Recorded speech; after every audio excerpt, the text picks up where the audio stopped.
Now, Matt, you can go and buy a generator. It's going to be way cheaper than an Ioniq 5N. Yes, but a generator isn't as fast around our autocross track as an M3 competition. Welcome to Downshift. My name is Matt. I'm going to cover the mic so you don't get so much wind in the mic. This is one of my favorite EVs, and it has been ever since it came out a few years ago. But now for 2025, the Ioniq 5 has received a bit of a facelift. And I'm going to walk you around everything that's been updated and everything that you should know. But first, this car was dropped off just in time to save my house from flooding. So here's what that experience went like. Okay, they just dropped off the Ioniq 5. The entire block is without power, but this car is also a generator. So I've backed it in as close as I can, because I've got my 100-foot 12-gauge extension cord running here to the V2L function. This is vehicle to load, so you can reverse charge the car, or in other words, use the car as a power bank. You can also get an adapter here for your charge port. But I've got my cable, and it's going down into the basement. We also had crazy storms this morning, as I'm sure you guys have seen on national news. Milwaukee's been having a little bit of rain, and it is running my sump pump. Oh boy, this is my favorite car. Look at that. That's awesome. So just another reason to love this Hyundai Ioniq 5. It saves houses, especially in the Midwest, especially when we've had torrential rain and catastrophic 1,000-year flooding. But anyway, we're gonna zoom in and touch on some of the funky little features going on with this Ioniq 5, as we usually do. Like, for one, you guys know I love ambient light, and we've got some ambient light surrounding our speakers and emanating up through our armrest. We've got 64 different custom colors that we can set, but the only thing that I might ding it on is the Ioniq 6, the more sedan-oriented cousin to this, has dual zone. So your bottom can be purple and your upper can be like a Patronus blue-green, which would be pretty cool to have a two-tone. You also have Hyundai's Smart Park feature, so you can take your car on a little bit of a walk. And we already saw the outlet working from the back seats, but there's an adapter that you can buy when you get this car. It's like $238 or something like that, and it's an adapter that plugs right into here, and then you can run power. It's got a little housing, so it's fairly waterproof, and that would be great for things like camping, so you don't have to have a window open or a door open if you want to keep the inside of your car nice and dry in the rain. Another iconic Ioniq staple is that your center console still moves forward and back, which is pretty nice. And we have our lounge seat here. So if you're sitting here charging for a while, you can recline this seat to a pretty comfortable degree. That's nice. I also like how you have plus and minus on your pedals down here. This is just a creature comfort thing, but I love that you have a vertical phone holder here. And we've seen this in some of the other Hyundai models that are newer, but we've got a light up steering wheel now, and when we flick it into reverse, it goes red to indicate treachery, but it's not that scary because you have excellent 360 cameras to make sure you don't run into anything. All right, so with all those little odds and ends covered, let's zoom back out and talk about what's new for 2025. Now, like I mentioned, 25 is a facelift year for the Ioniq 5, and it introduces a few things, but it also introduces a new trim. There's a new XRT, which is their more off-road oriented trim to the Ioniq 5. It competes against maybe something like the Mach Rally or something like that. But the biggest change that everyone's most excited about is the addition of the NACS charging port. NACS meaning North American Charging Standard, or more colloquially known as the Tesla port. That's new for 2025, which means you can charge this thing basically anywhere as long as you've got the right adapter. You can charge at Tesla chargers, most of them anyway, and you can charge at the typical Electrify America and other non-NACS outlets. In terms of the styling, you've got some slightly updated front and rear bumpers. It's a little bit minimal, but it's still a handsome design. And you've got the addition of a rear windshield wiper. Also, your center console is a little bit reworked, and it works pretty well. It's nice and handy. And they've updated some of the software and lane keep assist. That's been improved for this year as well. So those are the updates, but what competes against an Ioniq 5? Well, we already mentioned a couple, but you got things like the cousin Kia EV6, which has recently been updated as well. You've got the Ford Mustang Mach, which we've had to go in a couple times, the Polestar 2, the Tesla Model Y, which is also fairly updated, and something like the Volkswagen ID4. But let's talk power and motors here. Now, there's a couple ways that you can get this car. You can get it with rear-wheel drive or single motor. That's going to get you 225 horsepower and 258 pound-feet of torque. But what we've got here on our limited trim is we've optioned the HTRAC all-wheel drive, which adds another motor up front. It gets you 320 horsepower and 446 pound-feet of torque. So 0 to 60 is done in the mid-4-second range, so it's certainly not slow. But then I think we should talk battery, range, and charging. Now the battery for 2025 grows from 77.4 kilowatt hours to 84 kilowatt hours. So in your rear wheel drive, you can get a max range of 318 according to the EPA, and your all-wheel drive range maxes out at 269 miles, or at least according to the EPA, but not according to Downshift. We did our Lakeshore Loop combined driving test and got about 4.2 miles per kilowatt hour, which if you multiply that out by the new 84 kilowatt hour battery, means 353 real-world miles, at least according to our test. However, that test does tend to flatter cars a little bit, so with EVs we always make sure we do a 75 mile an hour highway test over about 50 miles. And this came back with 3.1 miles per kilowatt hour, which gets you much closer to the 269 miles that the EPA estimates. It gets you about 260 miles when you multiply it out to the 84 kilowatt hour battery. So range isn't too bad. And it's also less of a concern when you need to charge this thing. This thing will DC fast charge up to 270 kilowatts, which means you can charge 10 to 80% in as little as 18 minutes, provided you've got the right charger and you've preconditioned the battery. And like I mentioned, you've got the NACS port now, so you can charge at Tesla superchargers, at least some of them, and that'll add about 68 miles per 5 minutes. And you've got a level 2 if you want to charge this thing at home, like on my Emporia with my little adapter from Lectron, and that'll charge 9.6 kilowatts, which means I can charge flat to full in around 8 to 9 hours. So the ownership and charging experience isn't so intimidating anymore in the Ioniq 5. Drive mode, sport. You get little red dots across the steering wheel. It's not the N, but I've got dual motors and almost 450 pound-feet of torque, so it's not slow. It's pretty good. I mean, it's plenty quick. It is plenty quick in sport mode. I want to talk a little bit about how this thing drives. Now, it's about 4,800 pounds, which actually isn't horrible for an EV. It's still, heavier than like a gas counterpart car, but obviously it would be. But it doesn't at any point feel cumbersome. Now, it's also on like EV range maxing tires, so it's not a sports car, even though it has almost 450 pound-feet of torque and it's fairly quick. It does 0 to 60 in under 5 seconds. Like, it doesn't drive like a sports car. The steering doesn't really heft up too much, but it is direct. It's not super communicative, talkative like a sports car would be, but it does go in the direction that I pointed without really any hesitation or any sort of negotiation, which is cool. I like that. The brake pedal feels natural and organic between, regen and then actual friction brakes. And I like that I have these paddles on the steering wheel here. There's like 4 different levels of regen. I shouldn't say quote regen, but it is regen. I like to leave it on level 1 because it at least to my brain, feels the most natural and most similar to an internal combustion engine. I take my foot off the throttle and I get a little bit of like engine braking, a little bit of like retardation. If I take this completely off on level 0, this thing will just coast for days. I'm not regenning any energy into the battery when it's on level 0, but at least it feels like I'm going further. The overall suspension, the chassis sophistication, the personality of the car behind the wheel, it's a normal car. Like it's very comfortable. There's no harsh impacts. The cabin refinement is great. It's quiet. It's really smooth the way that they've tuned this throttle. It just kind of works. Like everything just kind of feels natural and normal and organic and like what you'd be expecting to experience behind the wheel of just like a well put together car. Composes itself in a corner just fine. It's fun. Like I'm going to struggle to find more things to say because at the end of the day, the 30,000 foot view it's just good. It's just good everywhere. So maybe that's it. And then we'll touch on styling, which personally I think is one of the best parts about this car. It's the styling, it's the details, it's so cyberpunk. Now personally, I like the cyber gray and the shooting star, but we have here flat or matte white, which also has a certainly interesting take to it. You've got very squared off or almost pixel-esque LED headlights. You even have some pixeling detailing throughout the headlight casing. And your front fascia has been a little bit updated. No more light up strafes under the grille, but you do have an updated lower fascia.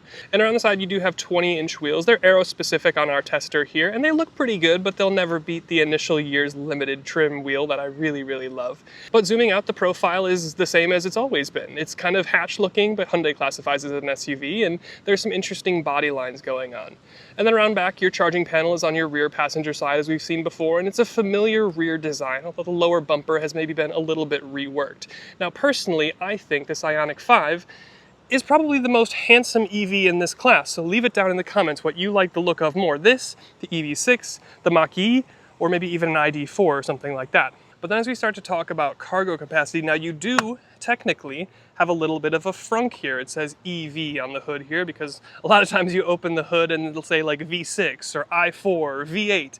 So they're letting you know it's an EV. Now it's about 0.5 cubic feet worth of space. This is big enough to bring like charging cables or adapters or things so you're not kind of cluttering up the rear trunk. But let's take a look at that rear trunk. The release is this rubberized button offset by your rear view camera here. It also is worth noting that you've got a camera up here for your digital rear view mirror. But I'll press this, of course it's powered, and then what we're looking at is 26 cubic feet of space. Now by the numbers, it's actually not the biggest, but you do have a little bit more storage underneath the floor here for, again, things like charging cables and adapters and things like that. But you can fold down the rear seats, which you have to do from the rear seats. You have to open the side door. You can't even fold it here, which is a little bit of a ding, so you do have to go up there. But we'll talk about that a little bit more. When you do have the seats folded down, you're looking at 58 cubic feet of space. Now again, not the biggest number on paper, but that's only because the load floor is a little bit high. So even things like my racing bike actually fit better in here with that 58 cubic feet of space than in my RAV4, which is like 73, 74 cubic feet of space. So again, the numbers are more to do with height than actual footprint in the trunk. So this is certainly a very capable and practical trunk area. And I was actually pretty impressed when I saw the towing capacity is 2,300 pounds. That's actually quite a bit. And then we'll check out the rear seats. Now the rear doors are huge. They're very long, which means the rear opening is actually really big and easy to get stuff in. We do have amenities like window shades on our limited trim. We even have 2-level heated seats back here. And it's got a nice padded center armrest. We've got some pixeling detailing, Ioniq 5 on the floor. And this is what I was talking about earlier. This is where you fold the rear seats to get that trunk capacity that we talked about. I'm going to step in here at 6'1" and demonstrate the space. Now knee room, I have loads and loads of knee room. Again, I'm 6'1", legs, torso proportionate. I've got plenty of headroom, and we even have a panoramic roof, and it has a shade. It hinges in the middle here, which is kind of, or I should say it splits in the middle here, which is kind of interesting, but we have a shade on our panoramic roof, which is something that's not said often for EVs. Another thing to mention, since this thing slides, they can't really plumb or run HVAC or climate controls through this center console, so they've done it over here, which actually makes a lot of sense because my dogs like to kind of rest up here with their faces out here, and if the window is closed when we're on the highway, they can still get a little bit of air without the vent being mounted down here and then just blowing onto their dog beds, so they're not getting any air. We've got some USB-Cs here, some storage down here, some map pocket storage as well, and we have our center armrest with some cup holders. So it is certainly a very nice, very spacious, and well-appointed rear seat in the Ioniq 5. Also forgot to mention, these rear seats slide and recline. And then moving up the cabin, you can see we do have 2-person memory, which is pretty nice, and we showed you the lounge function with this little ottoman that comes out of the seat with some of these controls. We've got a million different controls here, so it's very customizable. The leather quality is very, very good, even though it's a synthetic. We've got some pixel detailing, and down the back of the seat, it's perforated because you've got heated and cooled seats here, which is very nice. You've got also a 2-level heated steering wheel. The seating position is nice and organic. I can sit low enough, even with the motors in the seat. And it's certainly not a bad place to spend time behind the wheel of this Ioniq 5. And then touching on the overall cabin experience, I have to say I really enjoy the cabin here in the Ioniq 5. Even though this is an EV, they haven't gone overboard with, removing all of the buttons from the cabin. I can still open my glove box with a physical hinge. I can still control the direction of the airflow from my vents with my fingertips on that little nub on the vent like a normal car. I still have buttons for my climate controls. They're haptic and they're kind of touch sensitive, but still they have their own bank down here. I've got hard buttons for like my media and my favorites button, and I still have a start stop button. And I can control things like my wing mirrors through conventional means. So I love that this still feels and operates like a normal car while still feeling a little bit more modern, a little bit more futuristic.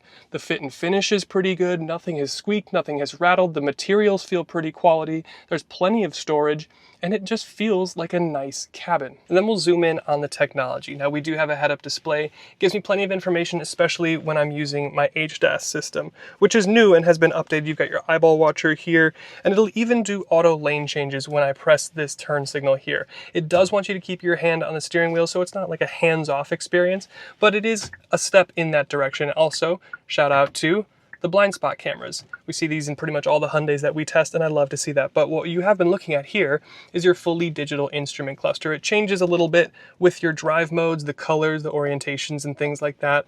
And then of course you can get a bunch of different information in here. We've also got our paddles for our regen, which I really, really like. But then over here for your main event, your center infotainment screen. The software, the processing, very good, very quick, no lag or anything like that, and it operates really, really naturally. We've got our EV screen so we can keep track of everything going on with the car. We've got wireless Apple CarPlay and Android Auto now, which is fantastic. One of the things that we've been waiting to see. You can get like an internet plan for your car so you can keep track of weather, you can keep track of your favorite sports teams. Shout out to the Brewers for breaking their franchise win record this year. Very, very cool. And then you've got a bunch of different other stuff like, where did it go? The voice memo. So you can leave yourself a note if you need to remember to do something after work or something like that. So overall, I've got no problem with the technology. You've got a nice raised rubberized wireless charger here, so it actually charges fairly well and stays pretty flush. Little pixel details here. And we do have a digital rear view mirror, as I talked about as I showed you that camera, that's living right up there. And the last thing that we'll talk about before we go for a bit of a drive and just address some final thoughts that I have is the price. Now, an Ioniq 5 starts at $42,600. You add about $3,500 regardless of trim for all-wheel drive. And our limited trim that our tester is based off of starts at $54,300. But again, we have that HTRAC all-wheel drive or the dual motor all-wheel drive system, which adds $3,900 to our limited trim here. But with that, let's go for a bit of a drive and talk about some of the things that stood out to me this week. Hey guys, real quick, Matt here. Just wanted to say I hope you've been enjoying the video. If you have, would really appreciate you hitting that subscribe button. I know it doesn't seem like a big deal, but it does go a long way in helping us get access to cars sooner and get access to manufacturer engineers so we can get more information on the cars and get you more information so you can make better decisions. So would really appreciate you hitting that subscribe, like, comment, the whole YouTube thing. But with that, let's get back to the video. Ioniq 5 in sport mode. Still plenty quick. Still 0 to 60 in like 4.5 seconds. 450-ish pound-feet of torque.